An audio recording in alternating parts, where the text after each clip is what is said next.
Thanks, Bob. A Baltimore man is a railroad worker who works at home.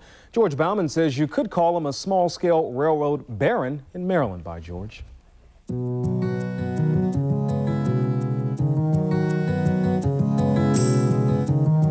Jeff Springer has built more railroads during the past 2 years than any of the nation's fabled railroad barons ever did.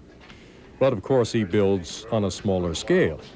Jeff is one of those fortunate people who've turned a hobby into a profession.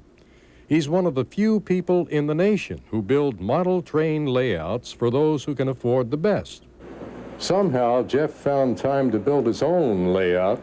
Been working on it for about 2 years, and he says it'll never be finished. There's always something else to do.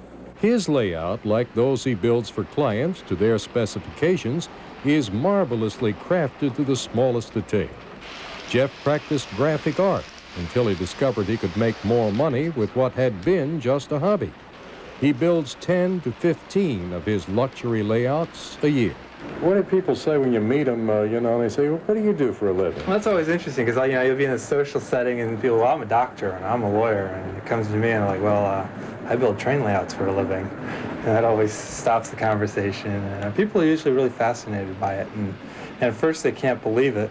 But then once I really start describing to them what I do, they understand that it's more than just a crazy thing, that it's a real craft and that it, people are willing to pay for it and it has a value.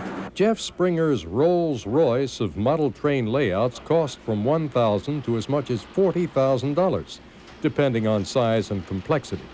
And Jeff is the only railroad worker I know who works at home in Maryland. By George.